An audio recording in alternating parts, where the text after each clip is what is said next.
प्रधानमंत्री ने आज राष्ट्र के नाम संबोधन में लोगों से त्योहारों के दौरान मास्क पहनने और सुरक्षित दूरी बनाए रखने की अपील की।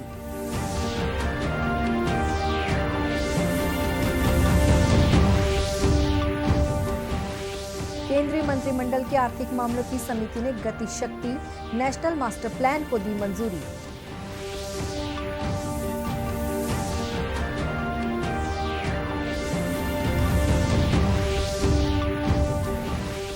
मुख्यमंत्री ने प्रदेश में नशे के कारोबार के खिलाफ कड़ी कार्रवाई करने के निर्देश दिए।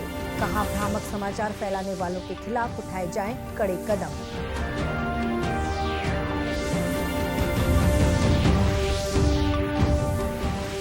और राजनांदगांव जिले के मलेदा कैंप में दूषित भोजन खाने से 26 जवान बीमार।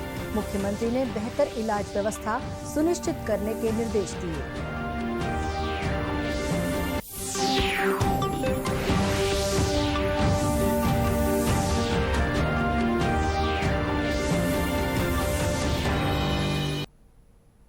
नमस्कार, आप देख रहे हैं दूरदर्शन समाचार। मैं हूं शुभ्रा भट्टाचार्य। अब समाचार विस्तार से। प्रधानमंत्री नरेंद्र मोदी ने कहा है कि 100 करोड़ कोविड टीके लगाने का आंकड़ा पार करने के बावजूद महामारी के खिलाफ देश की लड़ाई अभी खत्म नहीं हुई है। उन्होंने कहा कि सबको कोविड दिशा निर्देशों का पालन सुनिश्चित करना चाहिए। श्री मोदी ने कहा कि त्योहारों के दौरान मास्क पहनने और सुरक्षित दूरी बनाए रखने में किसी प्रकार की कोताही नहीं बरती जानी चाहिए। आज राष्ट्र को संबोधित करते हुए उन्होंने लोगों से आगामी त्योहारों के दौरान पूरी सतर्कता बरतने की अपील की। प्रधानमंत्री ने अब तक टीका नहीं लगवाने वाले लोगों से भी आग्रह किया है कि वे बिना किसी डर के टीका लगवाएं। उन्होंने कहा कि जिन्होंने टीका लगवा लिया है वे अन्य लोगों को भी इसके लिए प्रेरित करें। प्रधानमंत्री ने कहा कि भारत का टीकाकरण अभियान सबका साथ, सबका विकास, सबका विश्वास और सबका प्रयास का एक जीवंत उदाहरण है। प्रधानमंत्री ने इस उपलब्धि का श्रेय 130 करोड़ देशवासियों के प्रयासों को दिया। कल 21 अक्टूबर को भारत ने 1 बिलियन 100 करोड़ वैक्सीन डोज का कठिन लेकिन असाधारण लक्ष्य प्राप्त किया है। इस उपलब्धि के पीछे 130 करोड़ देशवासियों की कर्तव्य शक्ति लगी है। इसलिए ये सफलता भारत की सफलता है, हर देशवासी की सफलता है। मैं इसके लिए सभी देशवासियों को हृदय से बधाई देता हूं।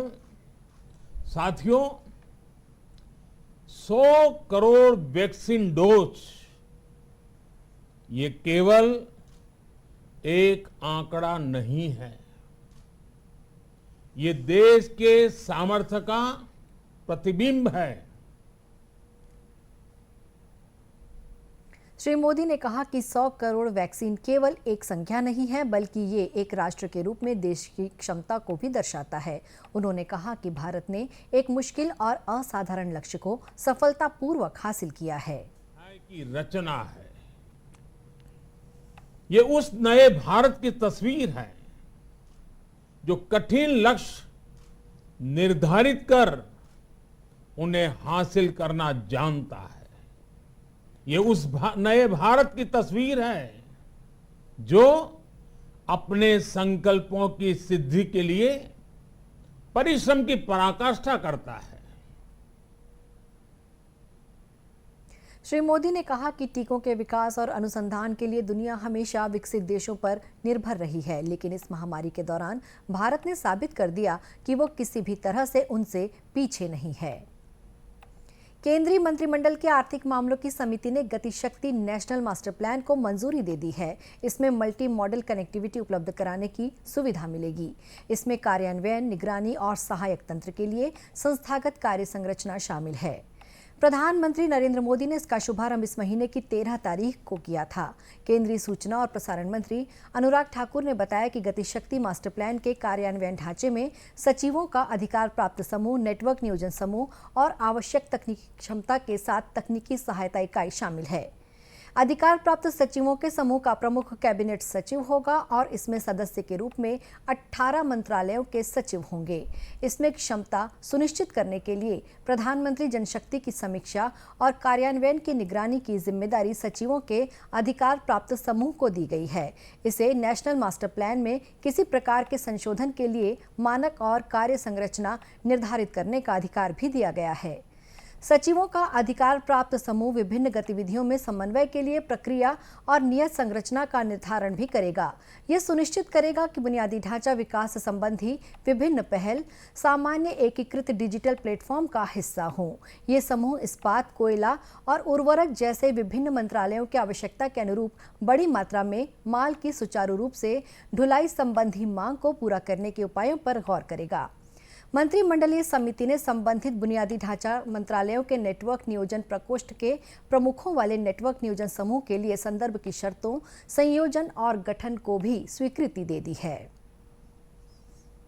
मुख्यमंत्री भूपेश बघेल ने प्रदेश में नशे के कारोबार के खिलाफ कड़ी कार्रवाई करने और हुक्का बारों को पूरी तरह प्रतिबंधित करने के निर्देश दिए। उसे रोकने के निर्देश दिए गए हैं। साथ ही उन्होंने अफवाह, दुष्प्रचार और भ्रामक समाचार फैलाने वालों के खिलाफ भी कड़े कदम उठाने को कहा है।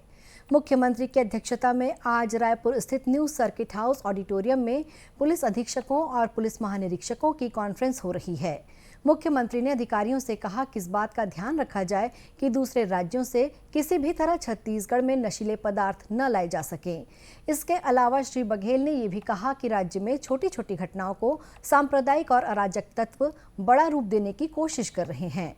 उन्होंने अधिकारियों को निर्देश दिए कि इस तरह के भ्रामक समाचारों की पहचान के लिए खुफिया तंत्र विकसित किया जाए। उन्होंने कहा कि ऐसी घटनाओं का प्रदेश की शांति व्यवस्था पर असर पड़ता है। इससे पहले मुख्यमंत्री ने कल जिला कलेक्टरों के साथ एक बैठक ली थी। बाद में मीडिया से चर्चा करते हुए उन्होंने कहा कि प्रदेश में कानून व्यवस्था और सौहार्दपूर्ण वातावरण बनाए रखने के संबंध में अधिकारियों को जरूरी निर्देश दिए गए हैं।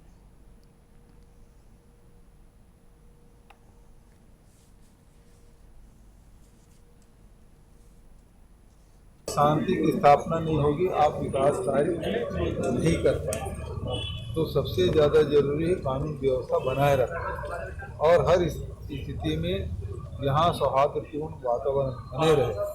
और आजकल जिस प्रकार से प्रायोजित तरीके से घटना को बढ़ा चढ़ाकर बताया जा रहा है और उस प्रकार से एक विश्वास पैदा करने की जो कोशिश हो रही है, इसके लिए बहुत जरूरी सचेत रहने की और इसमें पुलिस की भूमिका तो होती ही है, लेकिन उसके साथ साथ कलेक्टर की भी जिम्मेदारी होती है।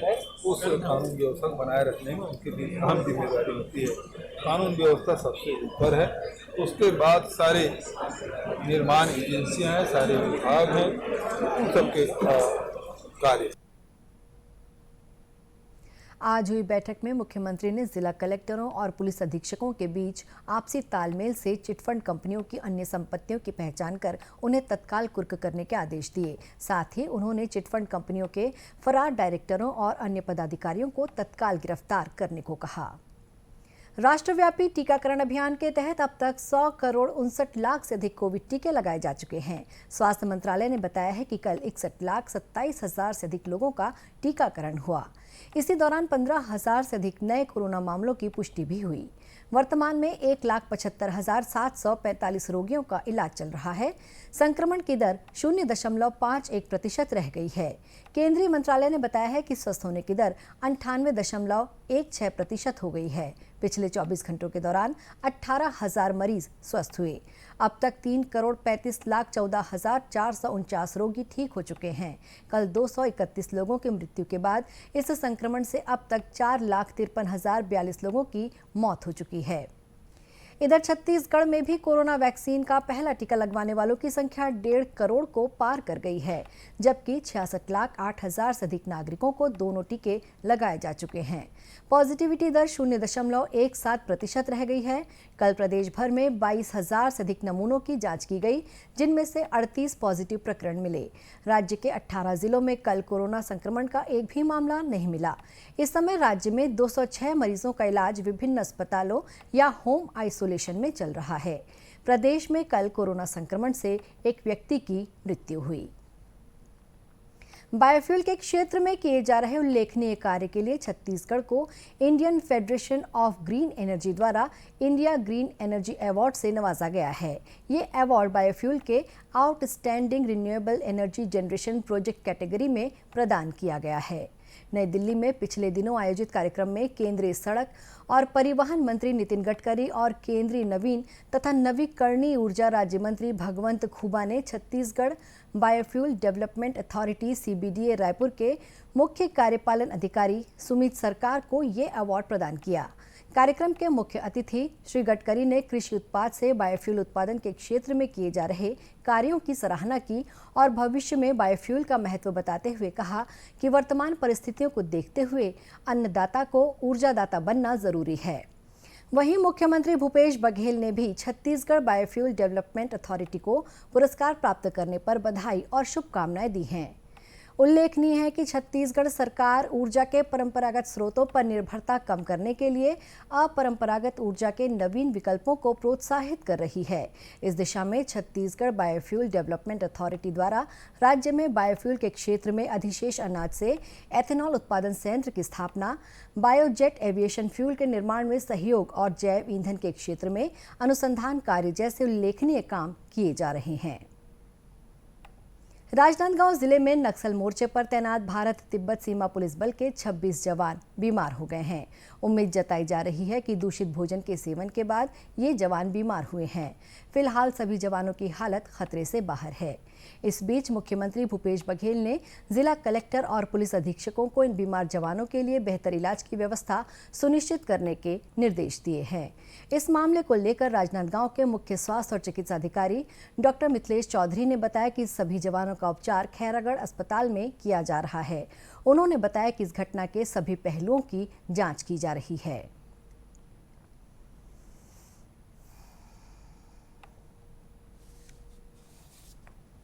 खैरागढ़ विकासखंड के ग्राम मलेदा में ITBP कैंप लगा हुआ है।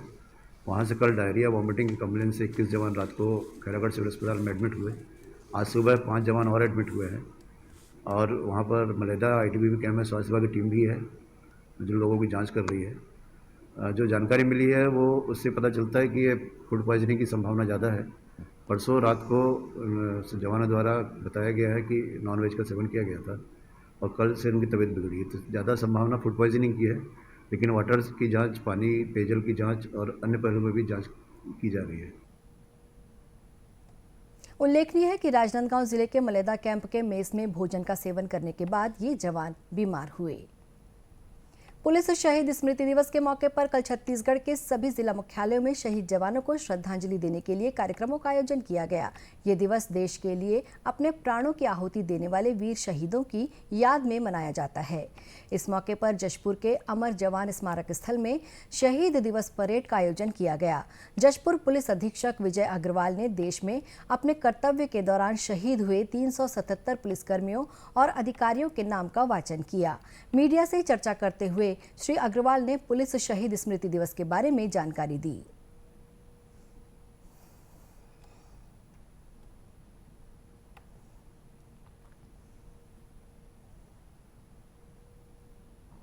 पूरे देश भर में आज का दिवस लद्दाख हॉट स्प्रिंग में शहीद जवानों की स्मृति में मनाया जाता है। इस वर्ष 377 जवानों की शहादत हुई है, उनका नमन किया गया और साथ ही जो जशपुर जिले से शहीद परिवार है उनको भी सम्मान किया जा रहा है।